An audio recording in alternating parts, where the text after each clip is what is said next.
Hello and greetings, my young, let's say, acolyte. Today I want to talk with you about a topic that is of utmost importance for anyone who wants to be a Sith at all. A deeper understanding of our code, the so-called Sith code. Now, the first thing you need to understand is that the Sith code actually comes in variations. There were 3 major updates or changes made to the code over time, though the essence is the exact same even when the words are not. The most important thing for you, however, is that while there is theoretically different versions of the Sith code, there is only one that is deemed to be the correct and the true one. It's the one most often recited, it's the one history and the Order remembers, it's the one that we follow. Now, the Sith code began as a religious text from the ancient Sith race, in a language that you probably cannot pronounce or read. And most importantly, that version, while still in essence the exact same that we use, was a little less influenced by the philosophies of the Darksiders that came to Korriban so long ago. The main version of the code is the one used during the Old Republic times, when Vitiate ruled and the Sith Order was at its strongest of all time. And the later version that Bane made was as pathetic as his rule of 2. Now, with that said, let's just start, because most Sith don't understand the very code that binds us, the very code that is the core not only of our philosophy, but of our religion, of our life, and everything that we do. The Sith code is the fundamental base of the entire Sith Order, the Sith history, the Sith philosophy, the Sith religion. If you do not properly understand the Sith, your name will fade from history like it did with so many others, because there's many reasons why of the millions of Sith that existed throughout time, only so few names are still remembered. And the main reason for that is that most Sith do not understand the very code that is supposed to guide their lives, which is why they will never leave mediocrity behind. With that said, let's start with the very first part of the code. Peace is a lie. Now, you may have heard this, and many Sith completely misunderstand this as having to constantly seek conflict, constantly wage war, constantly make aggressive acts against others. That is stupid. That is not what the code means. This is just an idiocy, because you will expend your energies needlessly. The very reason this line is in there is because it tells you a simple truth. Peace is a lie told by the weak to make them feel safe and comfortable. They want to have a world in which they can rest, in which they can not do anything, in a place where they are safe and not having to worry about tomorrow or any dangers around them. It's reality denial, and peace is a lie. It's not a command for you to go and seek conflict. No, it is a reminder that peace is an illusion. It does not condemn peace, as some say. It denies its reality, because peace is not, in fact, real. If you look at the universe, if you look at nature, you will see patterns. Conflict, struggle is eternal. You will see that nourishment happens through struggle. Plants grow because they eat microorganisms in the ground. Plants are eaten by herbivores. Herbivores are eaten by carnivores. There is conflict. Plants create defensive mechanisms to protect them from herbivores, and herbivores grow and adapt and find ways to go around these defensive mechanisms of plants, may they be taste or poison, and still be able to eat those plants. Meanwhile, the herbivores evolve and try to get thicker skin or a shell or fast legs to run from the carnivores, and the carnivores evolve to still be able to hunt and kill their prey and eat. That's how nature is. Those species too weak perish. They just stop existing. It's a constant struggle of the strong. The weak just stop existing. Those that lay down and accept peace stop existing. But it's not just in that area. Have you ever considered breathing? Even the Jedi, those guardians of peace or whatever, breathe, right? Whenever you take a breath, you are killing hundreds, if not thousands, of microorganisms with each breath you draw. You kill to survive, and you don't even know about it. You don't even consider it. Have you ever considered how many lives your very existence extinguishes each day? Because your immune system is constantly struggling against invaders and attackers in the form of bacteria and viruses. If you lose that fight, you die. Your immune system, your little white cell soldiers, they are constantly struggling against hostile invaders from the outside world, who in turn struggle to survive and reproduce. They seek a host, and your body struggles against them. There is many wars raging in your body right now, where your immune system soldiers die and the enemies die, and that's constantly happening. Your very digestion does a very similar thing. Have you ever considered that your stomach is basically a pit of acid created to kill any life forms that may harm you if you ingest them? Probably you didn't think about that, as most people do not.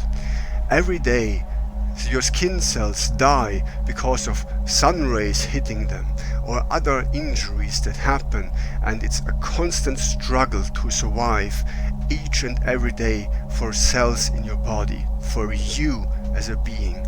The galaxy is the same thing, just on a larger scale. But it's really the same idea. It's even in non-living things. You will see suns giving birth to planets and creating life on them, until the very day where the suns die, explode and take all the life with them and extinguish everything that they have created. A fate that even entire galaxies fall to. It's just a constant struggle out there in the world, and you should better be prepared, and you should definitely try to, how do I say this, you should definitely prepare for struggle. That's simply the eternal struggle, the internal conflict between creation and destruction. Without destruction there's no room for new creation, and so on and so forth. When you sleep, there's many things happening in your body which again tries to survive to wake up on the next day. It's just perfectly natural. And the peace is a lie line does not command you to seek struggle, because struggle is all around you. It's eternal. It happens. It tells you to prepare and be aware of constant struggle. It tells you that you must never stop struggling. Only the strong, only those who continue the fight will grow in power and survive. Only those that are strong will pass on their genes and create a new generation. Only those Sith, worthy and strong, will survive and continue our line. It's very simply survival of the strongest, survival of the fittest, survival of the best adapted. The constant war in the galaxy will come to you sooner or later in one form or another, and all you have to do is to be preparing for when that moment comes. You are not supposed to seek out every possible challenge or battle that you can, because battles and challenges will come your way no matter what you do. What you want to do is choose your battles wisely, because you do not have the energy to spend on all the conflicts out there. You will not end all the conflicts out there. You can, however, choose which conflicts are worth it. Every conflict has a price to be paid if you want to win, and if your price is higher than what you gain, don't engage in the conflict. If the risk is too high, don't engage in it.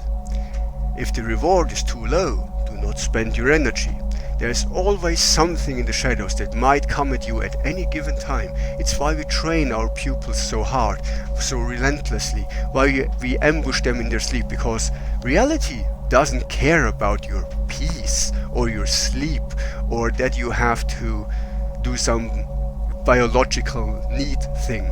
It happens. Indeed, nature is out to get you in special when you are not paying attention. Hunters stalk their prey until the prey lets its guard down, and then that is the moment where they strike, when least resistance is to be expected. And that's why you must never let your guard down, because there's constant war, and you cannot afford to not pay attention. The moment you do that, you lose. It happens to the Jedi every time. They let their guard down, bam, they take a hit.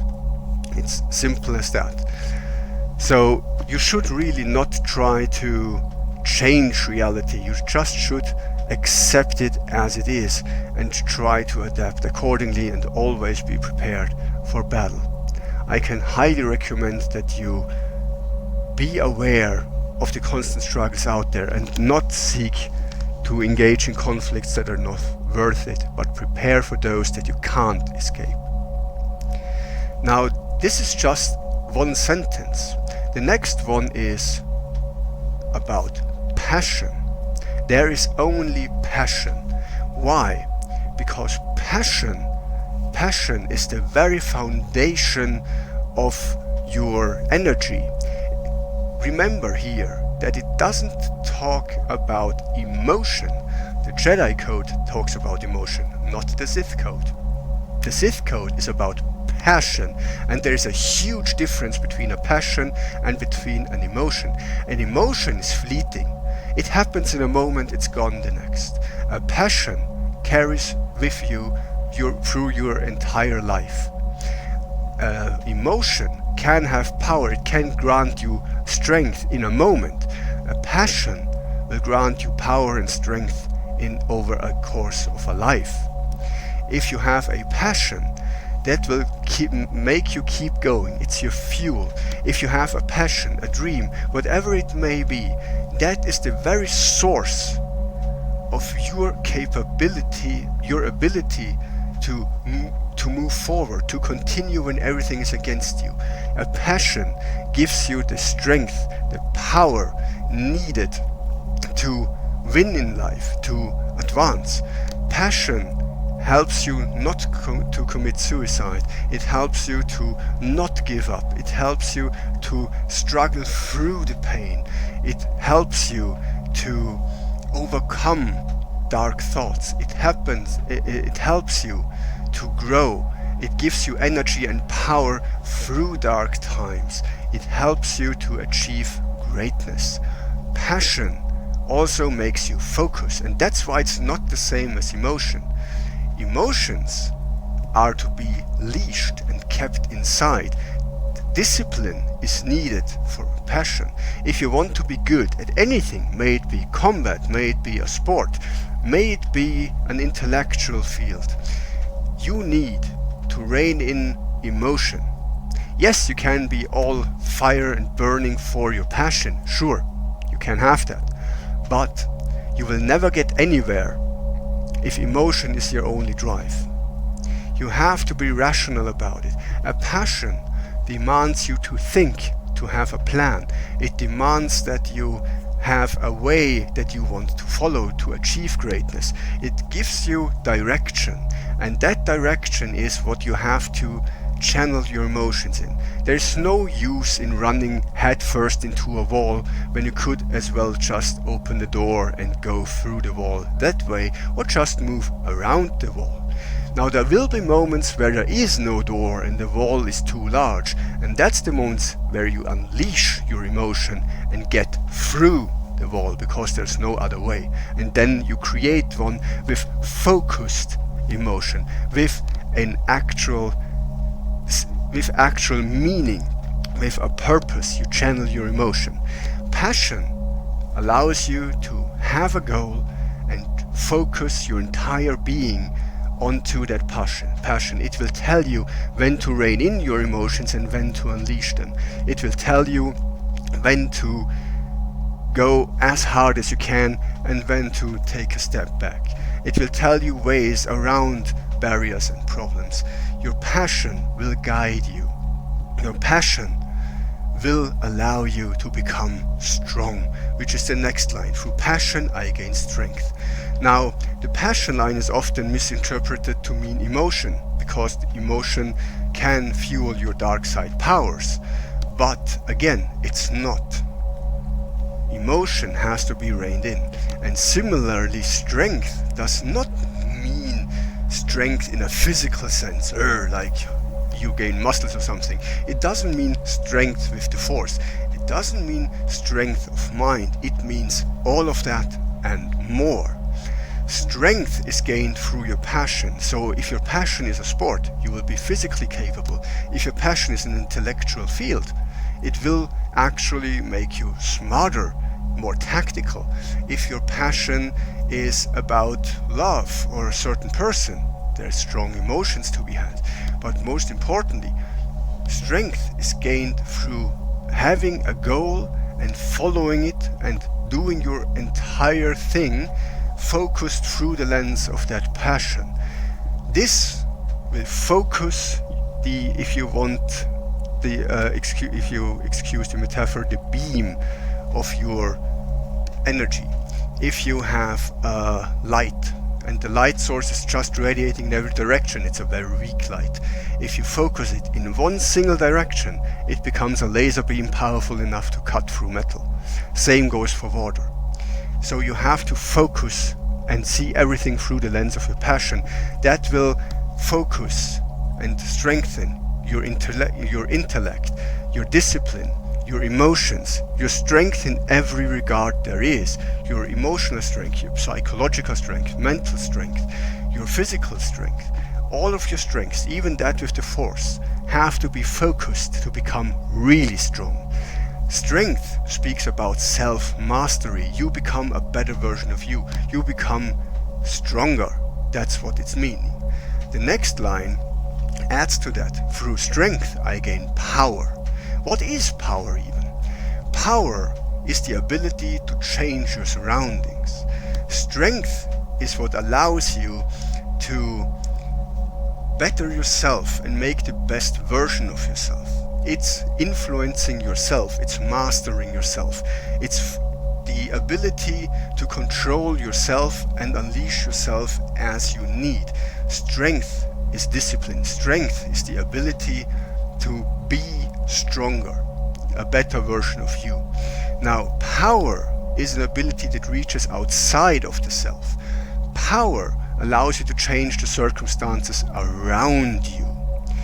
Power can be social influence, it can be the force, it can be physical force, it can be violence, it can be intellect, it can be smarts, it can be anything that allows you, even manipulation and things like that, to change your circumstances. You change the outside world with power. Strength allows you to get through life and to not be changed against your will. Now with power we command the battlefield. We decide when to engage and when to retreat. We decide at which terrain, at which point in time, with how many aids we and our opponent is reaching the field of battle. We are the ones deciding how it's supposed to go. We are telling our opponent what to do and how to react. We make them move when we want them to. We don't move when they want us to. We change the surroundings. In infantry battle, it means that you arrive at the battlefield first. You can lay traps, you can manipulate the terrain, you can actually make a plan and force your opponent to come at you through whatever you have prepared. However, that does not only mean actual battle. Power can be in many ways. It can be social power, it can be an office held, it can be a position of power in a hierarchy. It could mean basically anything. anything that allows you to change circumstances, may they be in combat, in your private life, whatever, in your job. Power is the thing that allows you to change your surroundings as you like. That is power. And through power you gain victory, because with power you can change the engagement. And if you can change the circumstances in which you fight, you are most likely winning. Because if you are winning, because if you command the battlefield, you have all the advantages. And it's not just in combat. Again, if you say have a date and you are in command of it, you are having the power. You decide which gifts you buy, which restaurant you pick, how long it will be. You will decide how you dress, how you engage, how you speak. Actually the speak part would be more into strength, but you can command if you hire a musician to play for you while you're out on your date. You can decide how many candles you put up, the lighting, the mood. You decide how things go. That is power. And through power you gain victory. May the victory be a kiss or more, or something completely different. It's not just for dating either. Any situation in your life can be won like this. If you have children, how to raise them, a proper plan, changing which people they interact with and don't interact with, which school they go to. If you do not homeschool, then anything that your children encounter, you can influence. And if you have that power, you can mold your children or your pupils, in your case, in a way you want. And the outcome will be a person that you actually want to be around. It's actually aiding you in becoming one of your assets. That is very important to realize, that victory is not limited to like one small tiny thing that many just think of as terms of combat. It's so much more than that. Now, how should I say the next part? That is a little bit more difficult. Maybe, let's see. Maybe I should explain that most Sith do not understand the code because they do not understand words. And they are basically as basic as their understanding of the code, or better said, simplistic, simple-minded, because the code has many layers, as I hope you understand by now. If you have a goal, a passion, your emotions, your heart, your body, everything aligns to achieve greatness in that area. You can have multiple passions, of course, though you should be careful which ones you pick and choose, because they come with their own problems. Now, it's important to realize that rulership over others can be power. It can be power. It is also a risk. And so when you are trying to gain power, you should always ask the cost of it, because you may not be able to actually, how do I say that, pay the price, or not willing to pay the price for the power that you're seeking. And sometimes it's best to not spend too much on a little power. Sadly, many Sith are all about power and forget that not every bit of power is worth it. Killing a rival for position, sure, that gives you power. It also puts you at great risk and you lose a potential ally. Is that worth it? I am not sure. Anyway, victory is the important thing in the code, because by commanding your surroundings, it's easier to achieve victory. Not guaranteed, that's something that you should keep in mind. You can always lose despite having all the advantages, but you should not enter an encounter of any kind without being properly prepared. Because without preparation, your victory is very unlikely. Another thing that I want to mention before I go to the part about chains is that the Sith code is again not just for force sensitives, but it's actually for people who want to follow the religion of the Sith. You do not have to be a force sensitive to follow the code, even though the last line may suggest otherwise, which I will get into shortly. But when we speak about chains, through victory my chains are broken, we first have to define what chains even are. Because you see, chains can take on many forms. What are chains? They're interlinked metal rings. That's a chain. Nothing more, nothing less. Chains can be shackles. I must say here that the code talks about chains, not shackles. Now, hear me out. The thing is, shackles or chains used in that way, they actually chain you to something you do not want, that you want to escape from, that you want to break free from. May it be a prison, a specific person that you don't like, a job that you hate. Maybe it is a kind of thinking that you have left over from your parents or school or whatever that keeps you small. Maybe societal chains, maybe laws, may they be from the government or laws of nature that chain you to something that you don't like. Those are chains to be broken through victory. Your fears are chains that can hold you back. Your let's say your lack of self-confidence can be a chain that can be broken through victories. There's many chains that can hold you back, that need breaking.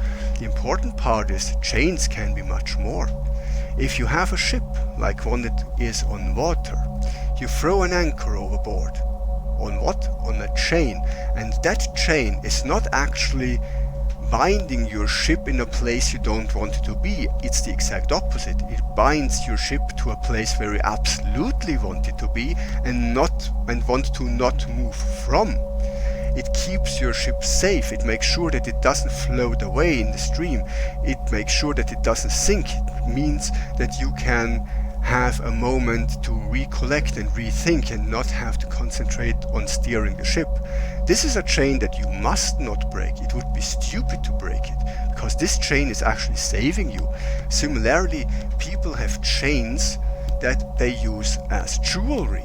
They are made of gold and of silver, and they show those chains proudly to show how wealthy and great they are. You have ones that are said to be finery, that actually hold rings and necklaces and certain items that people want to make sure that they are secured at their body. But technically speaking, those are chains too. And then you have chains that are binding you to other people that you actually like. And you shouldn't break those chains either.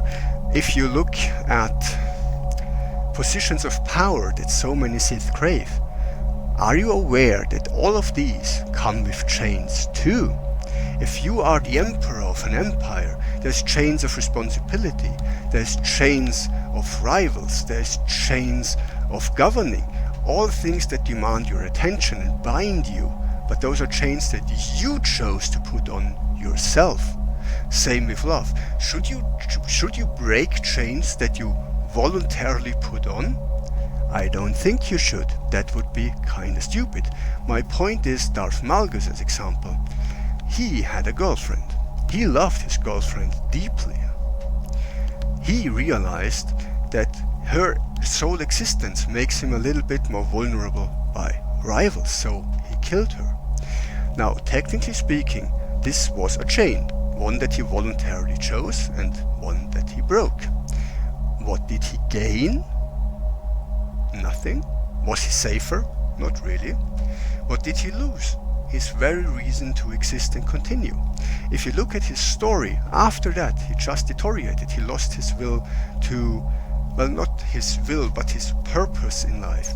He lost his ability to be happy and feel good. Was that worth it? I don't think so. And many Sith make a similar mistake. They break chains for the sake of breaking chains without asking if they these are chains that they voluntarily chose and are necessary for what they want to do. If you don't want to have any chains, be a hermit in a cave. There you won't have chains. Well, except natural laws maybe. But if you are in a society, you will always have chains on you, and you should only break chains that you don't want to have. The other chains, wear them proudly, make something of that, make them your power source. As example, Malbus's girlfriend, she was a great shot, she was a valuable soldier, she was a great asset. Why get rid of that? Why dispose of an ally? That's stupid. That's not breaking a chain, that's actually breaking, well, not only your heart but also your brain. That's just not the idea. Breaking chains for the sake of breaking chains is stupid. You have to remember purpose. Everything you do should focus on a singular purpose. Your passion is your purpose, and everything you do should align with your purpose. So if your purpose to create an empire, you will have to put on lots of chains and do a lot of things that you don't want to do. But it is a chain that you voluntarily choose to get to where you want to be. It's a chain that you use to climb up a wall. That's not a chain worth breaking. Similar, if you look here, I have Beskar chainmail. It's protective. I don't want this to break, and I definitely won't break it myself. It's what keeps me alive in battle. So chains, important lesson, are not meant to be broken without reason. And now to the last part. The Force will free me. Now this is the part some Sith completely leave out and kinda forget. It's the part that non-Force sensitives misunderstand, that the Sith religion is only for those with Force powers. That is not true. None of that. Indeed, it is more complex because it tells you something that most never realize. What is the Force? The Force is a dark side and a light side, and some would say a balance in between. But you will only achieve true mastery if you focus on one side. Never ever has a Grey Force user achieved mastery in anything, not even Revan. If you want to be a master of the Force, you have to choose either side and immerse yourself in it. You will become more than yourself, and that is where I want to get you to. It's why the Sith religion is a religion and not merely a philosophy or an order or a symbol of power. Because the Force is greater than you, and by serving the Force, you will be elevated.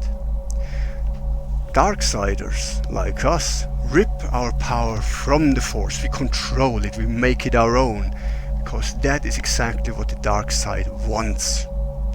It's how it functions. We are doing its bidding, we are doing its will. As Darth Boreas said quite correctly, we are becoming avatars of the dark side.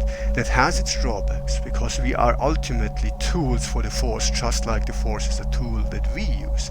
And we pay the price of serving the Force to get to our passions, to our goals, to become more. And that is one very important lesson that I want you to realize. No matter how powerful you are or will be, there will always be someone more powerful than you. Even Vitiate, even a Chuntapal, Exar Kun, you name any Sith, there has always been coming one that was stronger than them. And that will always be the case. You will never be the strongest.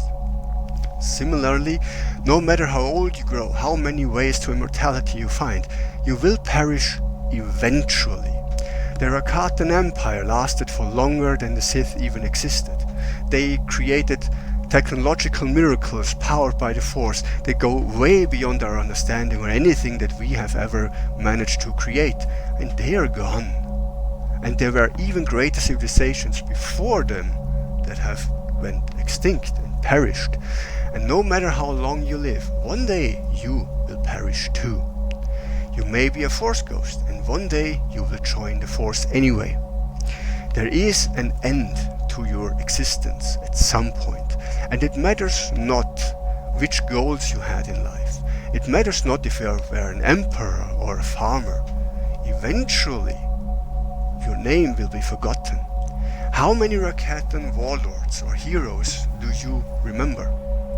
I actually struggle to believe that you remember much of the ancient Sith, and those are super powerful people, and yet we forgot them, history forgot them, the Order forgot them, the Force does not. You leave a mark in the Force, an echo that can be summoned by others. It's a similar thing to holocrons and Force ghosts. By serving the Force, by becoming one with the dark side, you become eternal. You become an avatar of darkness. You become what is rightfully called a Darth, a master, a being that is an avatar of the dark side, that is one with the dark side. And that's how you achieve something that is greater than yourself and will survive your own death. By becoming one with the Force, you will enter not only a line of the greatest Sith to ever exist, but you will ensure that you will continue to exist after you die. You will be a power inside the Force, an echo, similar to Darth Nihilus, if you will. The Force will speak through you, and you will actually become one with the Force that way. Many Sith forget that our religion, our gods, the ancient Sith gods, the pantheon like Nakash, who is said to be the very creator of the dark side, are these waves in the Force that we can still feel today. Even if you don't know their name, you're using their power and their echoes to access your powers. We are ultimately servants of the Force, and in turn the Force serves us. We do what we want because what we want is what the Force wants. We achieve our personal goals by giving back to the Force. And you may say that sounds a lot like what the Jedi say, which is true, because they are basically the exact same, just for the light side. They are similar to us in many ways, but yet completely different. Yet they and us, we both serve the Force, and the Force is the power source that we have, that we use, that guides us through life and guides us through death. Now, to recap this point that I really want to hammer down in you, we are not a mere philosophy, we are a religion. The Force is bigger than you or I or the Empire or anything in the galaxy. It is what binds the universe together. By mastering it, you become a part of something that is stronger than even this entire galaxy, that will continue to be there even when the galaxy itself perishes. When the universe ends, there will still be a dark side. By realizing that your time here is limited, it also gives you a different perspective, one that I want you to have, because it shows you that by realizing that the Force is greater than you, that all of your struggles, all of your wants, your needs, your emotions, all of your achievements do not matter. Ultimately, it gives you clarity of mind. You will be able to see a bigger picture. You will realize what's really important to you, what's really important to the Force, what's really important to be. And then you will realize that you have to choose your battles wisely, and this will help you to realize which endeavors are worth it and which are not. What you want to do with the limited time that you have. And it will give you a distance to the problems and issues that you suffer through. It will shine a new light on everything. It's basically a sort of enlightenment, because now you will realize where wrath is truly to be unleashed and where it's merely an annoyance that should be kept in to improve the situation until it's time to strike. You see, a wise hunter is not one that wildly claws at the air. No, a lion does not bite the neck of an antelope that is not there.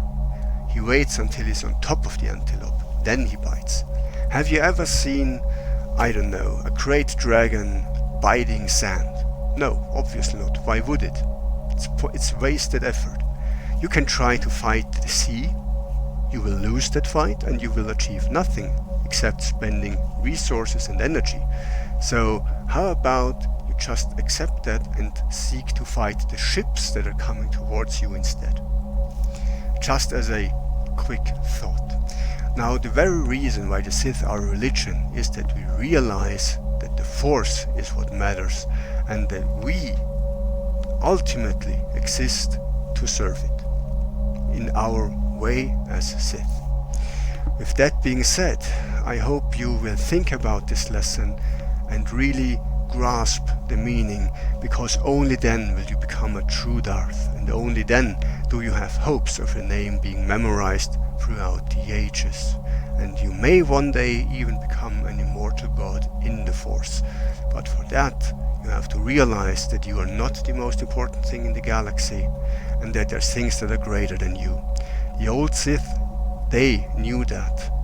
It's why even the rule of 2 Sith believed in the Force being greater than them. Even Darth Bane didn't want to rule the Sith. He was ready to sacrifice himself to make the Sith greater and stronger, as were so many before him. Most importantly, Darth Maul, who you have heard about.